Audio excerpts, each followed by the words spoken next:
allons compléter la lecture de ce matin dans le livre de Genèse, chapitre 16.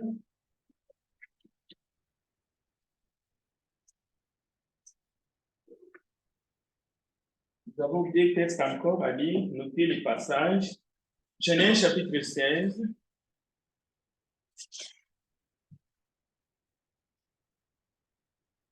Et à partir du verset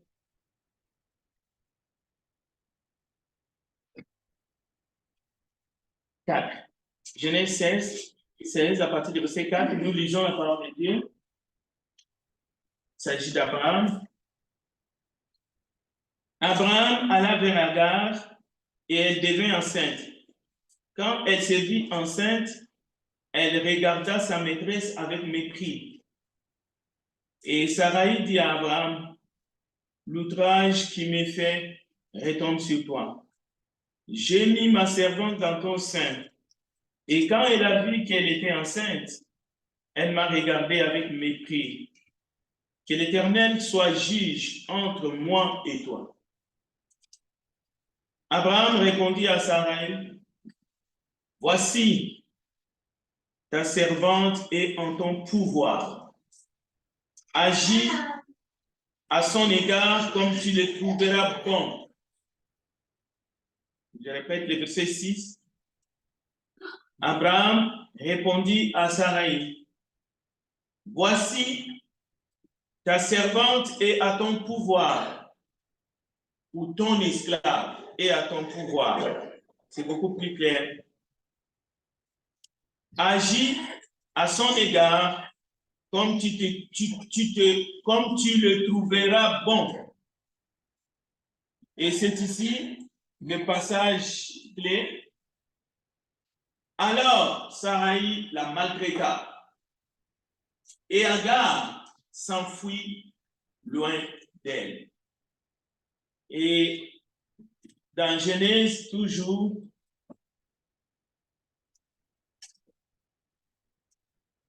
nous lirons ça un peu plus tard, toujours dans cette histoire. Peut-être je préfère le lire même.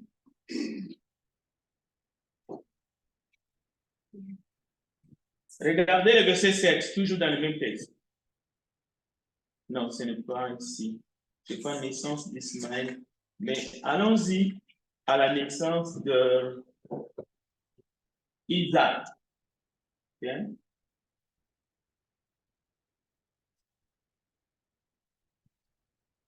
Naissance d'Isaac, au verset 21. Donc ça, on va terminer la lecture et on va passer au message. Naissance d'Isaac, le verset 21, le chapitre 21.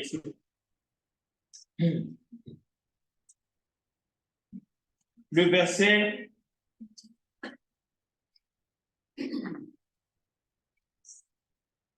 8. Genèse chapitre 21, verset 8. Nous lisons la parole de Dieu. L'enfant, Isaac, Agar dans le désert. L'enfant grandit et fit sévrer. Et Abraham fit un grand festin le jour où Isaac fit sévrer. Le verset 9. Sarah vit rire le fils qu'Agar, l'Égyptienne, avait enfanté à Abraham.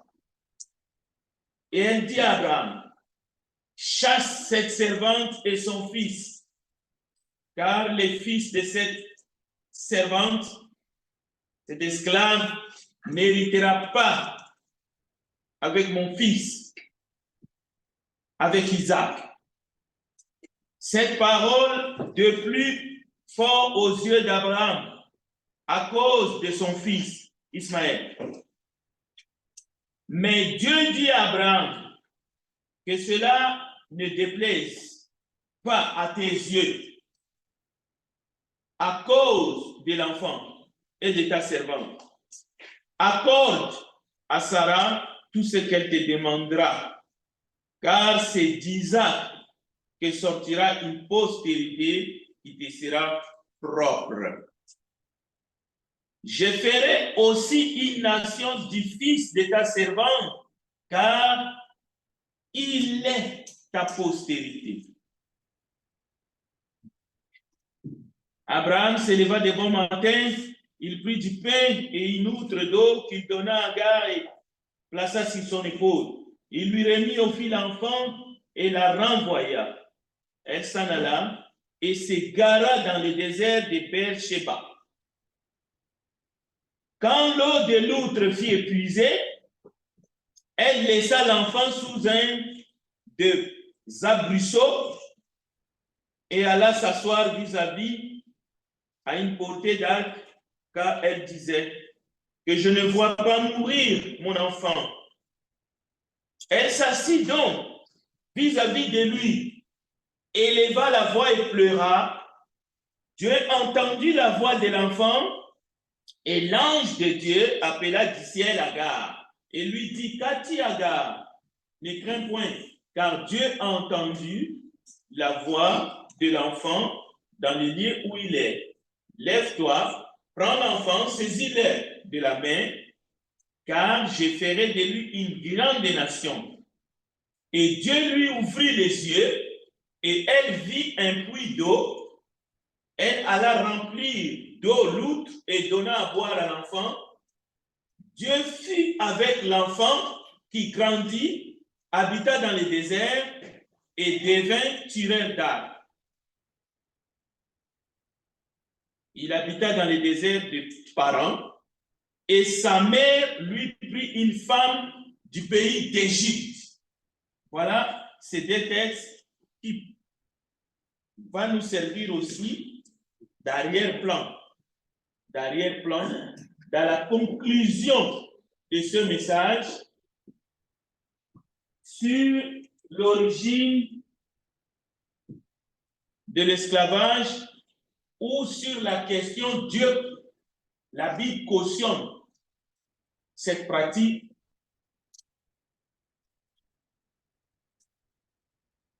Est-ce que Dieu a voulu que les humains soient des esclavagistes?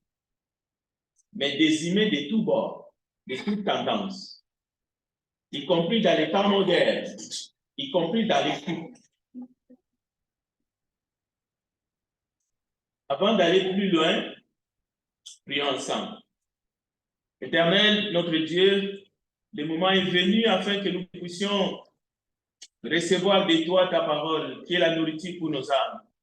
Que ton esprit nous aide à comprendre ce que nous avons besoin, afin de nous accrocher, afin de te suivre, malgré et contre tout, même si nous ne comprenons pas tout, même si nous ne voyons pas le bout du tunnel, mais nous pouvons nous confier à toi, car toi seul, tu es notre Père, tu es notre Créateur, et tu connais toutes choses. Bénis ta parole, bénis cet auditoire, y compris ceux qui sont avec nous à travers les réseaux sociaux. Que ta gloire se manifeste. Dans le nom de notre Seigneur Jésus-Christ, nous avons ainsi prié. Amen. Amen. Nous attendons, comme notre frère l'a bien dit, beaucoup de choses dans ce monde, étant dans ce monde. Mais la seule source de la vérité demeure pour nous qui croyons la parole de Dieu et la Bible. Mais il y a d'autres livres sacrés. Nous ne sommes pas là pour les ignorer ni pour les biffer. Mais pour nous qui croyons au Dieu créateur, le Dieu d'Abraham, d'Isaac et de Jacob, notre seule source, c'est la parole de Dieu. Et nous savons que cette parole, c'est Christ qui est venu dans ce monde et qui nous a laissé sa doctrine. Mais que nous disent d'abord les médias? Que nous disent certains partis politiques? J'ai bien dit certains partis. Dès qu'un individu croit à des convictions profondes basées sur les Écritures saintes ou basées sur son livre sacré, voilà un fondamentaliste. Voilà quelqu'un qu'il faut abattre. Dès que vous croyez qu'il faut vivre d'une certaine façon, avec une certaine moralité, tout en respectant la liberté de chacun. Le problème n'est pas d'imposer à l'autre sa ligne de conduite ou ses convictions spirituelles. Le problème n'est pas là. Selon eux, c'est le commencement de l'oppression. Nous ne sommes pas en train d'opprimer ou d'oppresser quelqu'un parce que nous voulons suivre les enseignements de Christ. Non. Nous ne sommes pas des personnes idéologiques, des fanatiques, parce que nous voulons imposer aux autres nos croyances. Non. Nous allons refuser ces dictats. Et ce n'est pas la première fois. Parce que l'amalgame que nous allons voir dans la conclusion de cette étude, c'est quoi? Écoutez, ceux-là qui ont menti contre les chrétiens au 1er siècle, qui ont dit même que les chrétiens ont brûlé la ville de Rome antique, alors que c'était faux.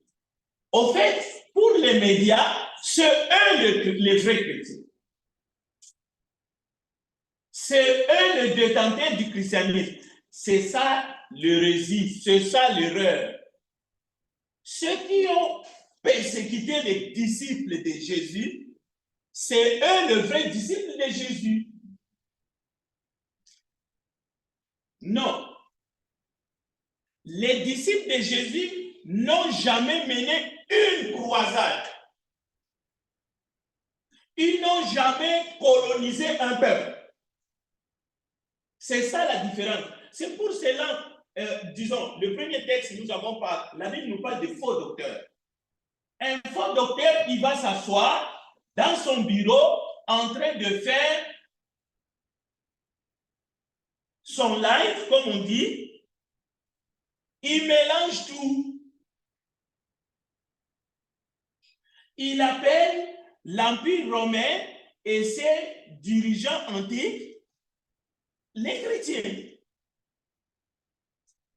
Donc, les chrétiens ont fait des croisades dans le monde, ils sont venus assujettir des indigènes ici, dans les réserves. Non, ce discours-là, c'est un mensonge éhonté. L'Église de Jésus-Christ n'a jamais persécuté une mouche. C'est pour cela, cette histoire d'esclavage, tout ce que vous voulez, mais il y a un grand dirigeant, je ne veux pas faire sa publicité ici, il a osé hausser les tons en disant, c'est nous qui leur avons apporté la Bible. Donc, il prétend être l'auteur de la Bible. C'est à nous la Bible. Non, c'est un menteur.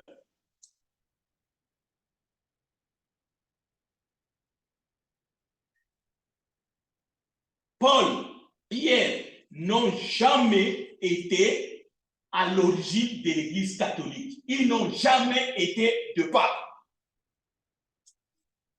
Donc, si vous ne faites pas cette différence, vous n'allez pas comprendre les Écritures, votre foi est bancale.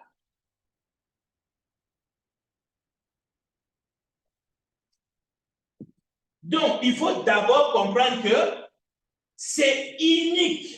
C'est des choses, on nous a raconté des bobards. On enseigne quelque chose qui ressemble à la vérité, mais c'est un mensonge. Tout est faux et archi faux. Aujourd'hui, on traite les disciples de Jésus-Christ comme des fondamentalistes, comme étant de fanatiques, pour les discréditer, au fait, de gens qui ne peuvent pas supporter les autres à cause de leur choix. Non, c'est faux. Ce n'est pas vrai. Mais quand même, voilà les disciples de Jésus-Christ. ils peuvent affirmer leur foi, leur conviction, ils peuvent enseigner sans contraindre les enseignements de Jésus-Christ, mais ils ne sont pas contre les uns ou les autres. C'est pour cela que je félicite les frères baptistes pour sa détermination à apprendre et à vouloir transmettre la saine et la bonne doctrine, malgré les controverses dans le monde. Parce qu'il y a cette attitude-là de dire des demi-vérités ou de se cacher sur certains sujets, comme ces sujets-là, l'esclavage. On ne veut pas en parler parce qu'on ne veut pas déranger. Ou on se sent mal dans sa peau. On est en compétition. Attention. Non, il faut poser des questions. Il faut regarder la Bible avec courage. Alors, dans 2 Corinthiens chapitre 11, il est dit, ces hommes-là sont de faux apôtres, des ouvriers trompeurs. Ici, ce n'est pas moi qui parle. C'est l'Esprit qui parle, l'Esprit qui a conduit Paul à écrire.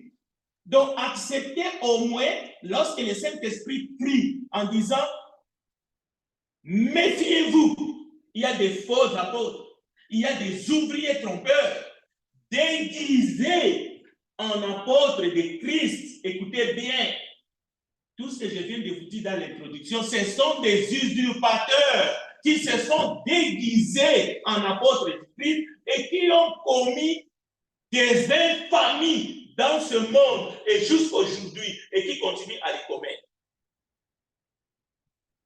Je ne dis pas qu'un chrétien ne peut pas pécher, un chrétien peut pécher. Mais des destructions massives, des tueries en masse, des croisades de ville en ville, des conquêtes, de décapitation. Non, les disciples de Jésus, ça c'est insulter le Christ et son Église qui est contre Christ. Jamais. Et c'est pour cela, même les sujets qui nous préoccupent, nous allons voir, est-ce que Dieu a dit à Abraham d'aller en Égypte, s'enrichir en hommes, en bétail, en amenant des esclaves avec lui, dont l'Égyptien que nous venons de lire? Non, la destination d'Abraham n'était pas l'Égypte. Il a fait un détour. Et Abraham, l'ami de Dieu, Dieu va le supprimer à cause de cela. Ne faisons-nous pas des choix ici? Et d'ailleurs, pourquoi Abraham va se séparer avec son bébé Lot? C'est parce qu'ils sont devenus tellement riches. Mais ce n'était pas seulement en tête de bétail, mais c'était aussi en esclaves. Les esclaves de Lot se battaient contre les esclaves d'Abraham. Et qui ne sait pas, à cause de cette petite histoire, Sarah, sa bonté, sa générosité, j'ai mis ma servante sur ton sein, maintenant je suis traité avec mépris. Dieu n'est pas à l'origine de son choix, mais cette action a amené la souffrance dans cette famille. Et oui, nous voyons toujours Dieu dans son grand amour, dans son amour. Et lorsque Sarah, Agar, est maltraitée, la première fois il fuit la maison, un ange le suit. Où va-t-il, Agar? Retourne, humilie-toi. Parce que Agar a reçu du bien. Ce qui se passe entre Agar et Sarah, il faut être malhonnête pour attribuer ça à l'esclavage. Non, c'est la rivalité. Ça n'a rien à voir au statut d'Agar, d'une femme qui est esclave. Non, c'est la rivalité. Agar a eu un enfant avec qui? Avec Abraham. Et Sarah, c'est la femme d'Abraham, la femme légitime. L'enfant qui va venir de Sarah, c'est l'enfant de la promesse. C'est pour cela que Dieu dit à Abraham, fais tout ce que Sarah dit. Et là, je reviens pour que nous puissions comprendre que souvent, que ce soit dans la famille, dans le couple, il nous arrive de lire la Bible, et je vous donne le texte, Genèse 3,16. Il est question, après les péchés, je précise bien après les péchés, que le désir de la femme se tournera vers son mari. Tes désirs se porteront vers ton mari. Mais lui, il dominera sur toi. Maintenant, cette domination dont il est question ici, les suprémacistes patriarcales. Comme les diables se déguisent en ange de lumière, Bible en main, ils vont dire à la parole ce que la parole ne dit pas. Il faut faire attention. La domination dont il est question ici, ce n'est pas l'esclavage. Ce n'est pas de la maltraitance. Mais écoutez, aujourd'hui, qu'est-ce que nous n'avons pas vu dans ce monde? Qui ne sait pas que les femmes ont été dominées jusqu'à la limite? Jusqu'à ce que la femme a été rabaissée au niveau de choses, même pas des animaux, de meubles. Maintenant, c'est qui a dit ça? C'est le Dieu du ciel qui a dit aux hommes d'appliquer cette barbarie. C'est pour cela que je parle des suprématistes patriarcales. Ils vont cueillir un mot, dénaturer ces mots. Non, qu'est-ce que Dieu a dit à Adam? Dans la Genèse, mon épouse, c'est mon vis-à-vis. Ça s'arrête là. Il est l'os de mes os. Point final. Ça va demeurer jusqu'au retour de Jésus. C'est mon semblable. Il est créé homme et femme. C'est pour cela le deuxième texte que notre frère qui nous est revenu, et nous bénissons Dieu pour cela, Carlos, pour la lecture.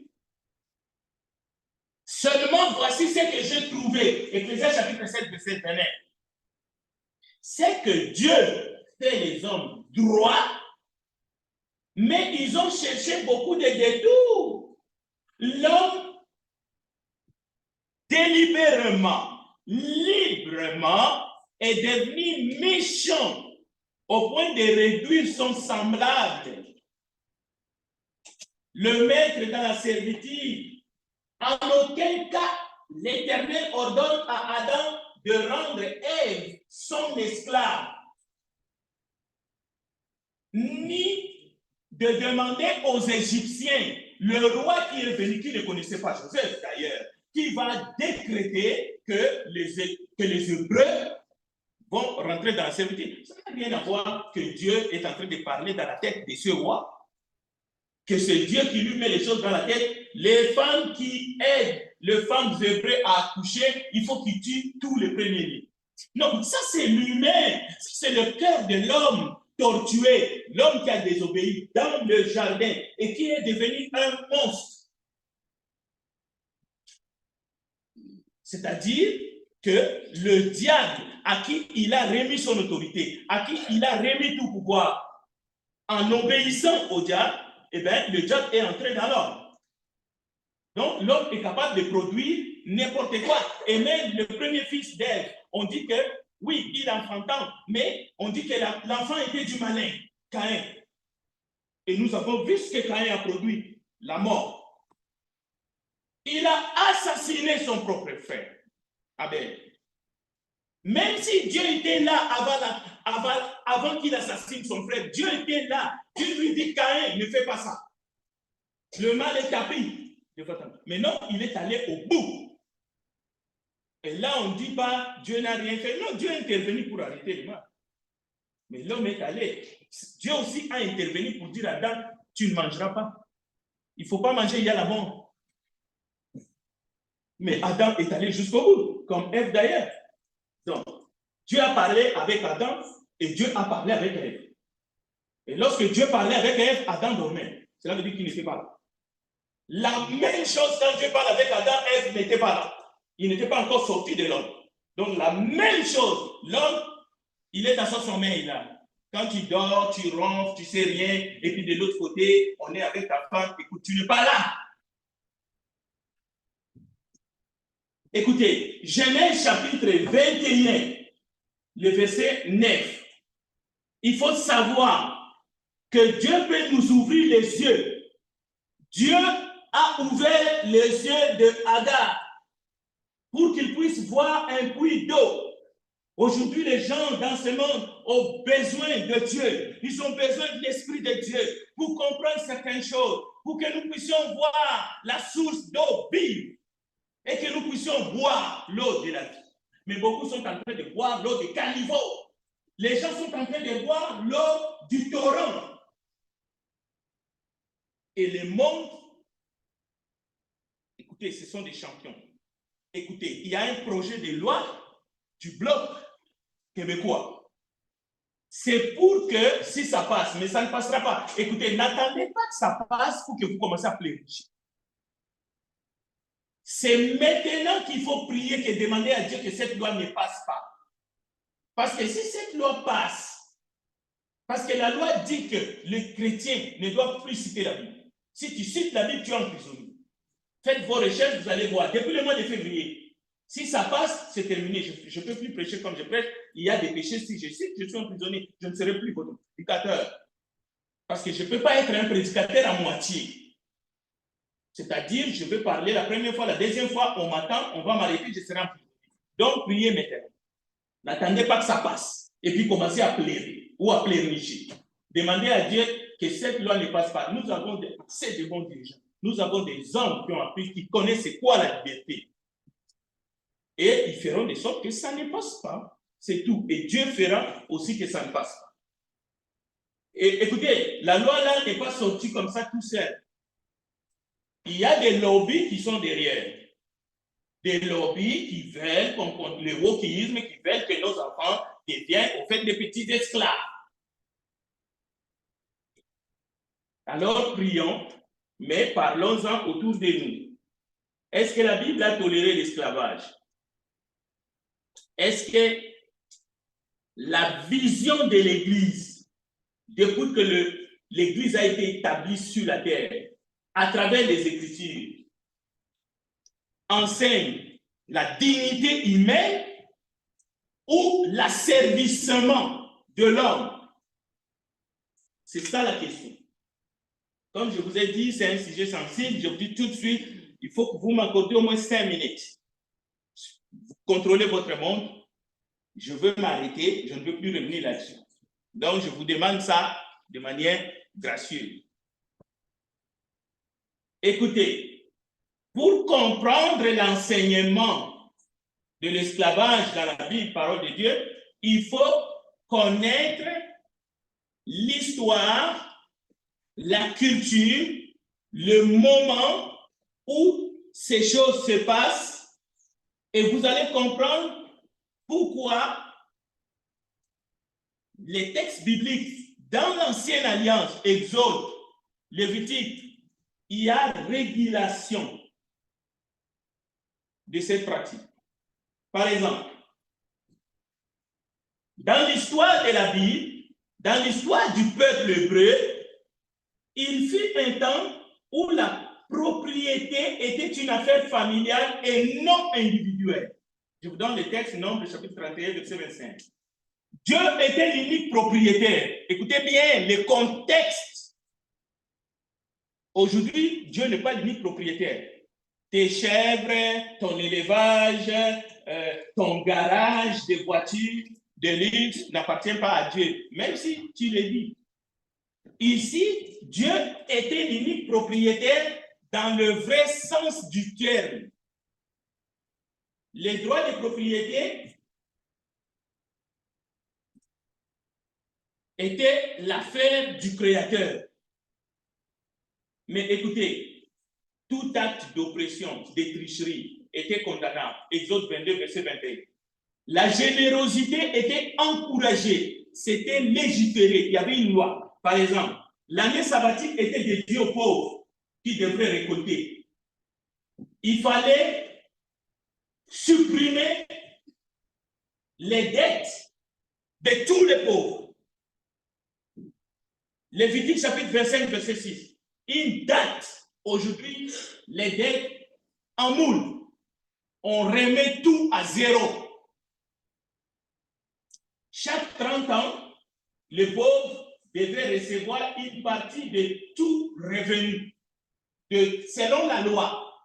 Mais c'est dans ces contextes-là que la régulation de toute personne qui tombait dans la servitude, maintenant vous allez comprendre, mais cette servitude-là, il ne faut pas l'attribuer au Créateur.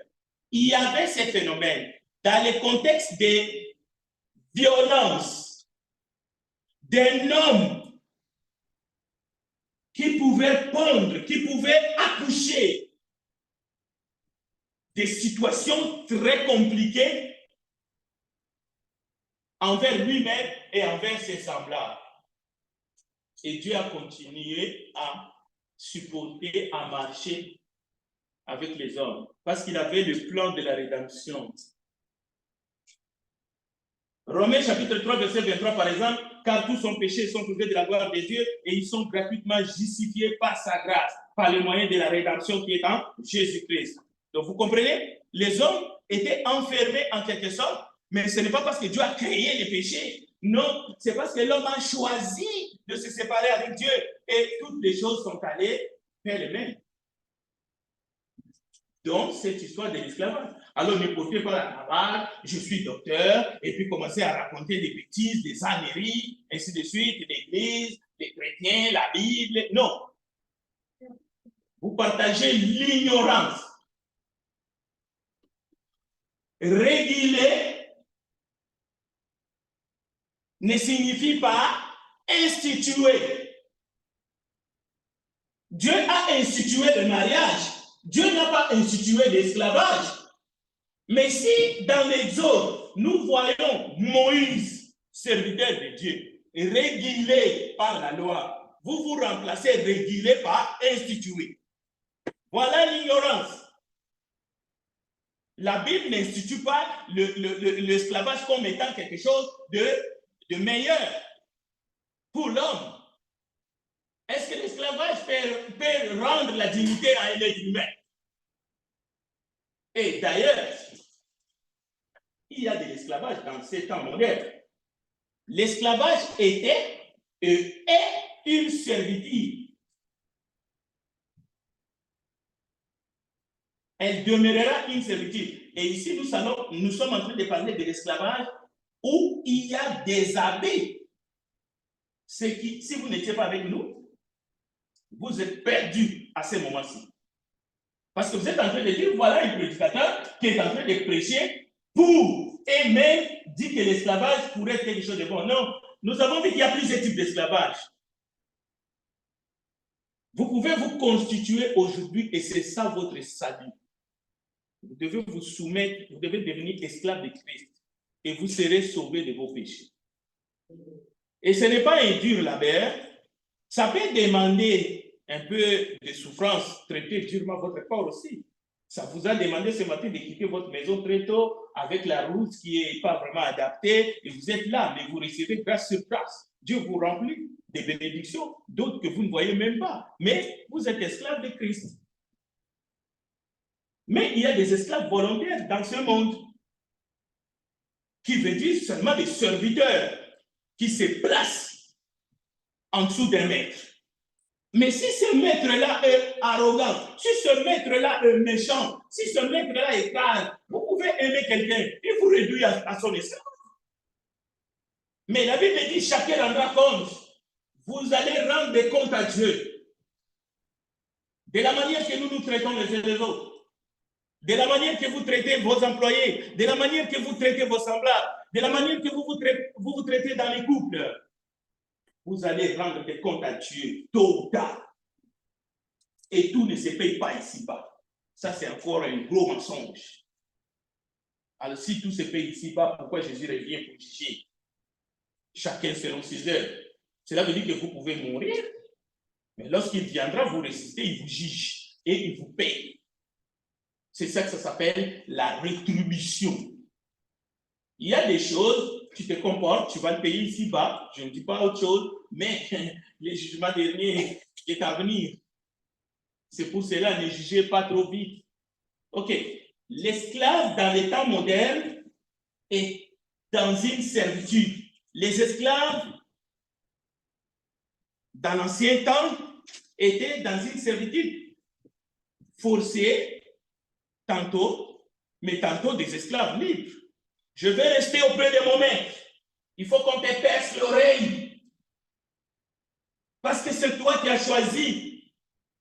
Alors, encore une fois, tu fais ta directe, tu parles de l'esclavage, tu mélanges tout. Mais écoute, tu es docteur des ignorants. Ce n'est pas moi qui l'ai dit. 2 Corinthiens chapitre 11, tu mens. Et du matin au soir. Et je les suis. Je les suis. Et ils ont des abonnés, ces gens-là. Oui, tu as étudié à l'université, mais tu ne connais pas la Bible. Mais tu ne connais pas la Bible. Tu dois demander l'aide de Dieu, que son esprit t'aide à comprendre la Bible. Ce que tu penses que tu ne comprends pas. Okay. Je vais terminer en disant qu'il est 5, je ne peux pas abuser. La loi de la Canaan, ce n'est pas quelque chose que nous pouvons évoquer aujourd'hui pour justifier quoi que ce soit. Non, non, non. C'est une loi qui était à son temps. Jésus est venu. Même la loi qui a été donnée à Moïse, Jésus a rendu cela parfait. Et il y a des textes, et je vous dis, lorsque je vais vous envoyer ces textes, si vous les partagez, ça va m'encourager à vous envoyer les textes. Mais si je vous envoie les textes, vous les gardez pour vous. Je ne vous demande même pas de mettre des pouces. Parce que si vous mettez des pouces, c'est que vous croyez vraiment que c'est la vérité. Mais si vous ne partagez pas, et je peux voir si vous partagez, pourquoi je vais passer des heures et des heures en faisant des textes et à vous l'envoyer? Écoutez seulement et puis ça reste là. Parce que ce qui est là, on ne les partage pas. Que ce soit les vidéos, vous ne partagez pas. Alors je vous encourage de ne pas les garder pour vous, de les partager, parce que c'est comme cela que ça peut aider d'autres personnes. Donc il y a des contextes hébreux que nous avons dans la Bible qu'il ne faut pas dénaturer pour justifier ce qui s'est passé plus tard, alors que quelqu'un va se réveiller pour dire ceux-là, ils n'ont pas d'âme. On a maintenant une raison pour les maltraiter. Ça, ce sont des abus. Ça n'a rien à voir avec la Bible et la parole de Dieu. Au fait, ce sont des usurpateurs qui ont utilisé la Bible. Ils n'ont pas écrit la Bible. S'ils avaient écrit la Bible, ils ne l'auraient pas modifiée. Ils ont tenté de les modifier. Mais Dieu est plus fort que les hommes. Amen. Que Dieu bénisse sa parole. Et je vous encourage, quand vous allez recevoir les textes, de les partager. Chantons et chantons et nous allons finir. Que Dieu vous bénisse. Amen.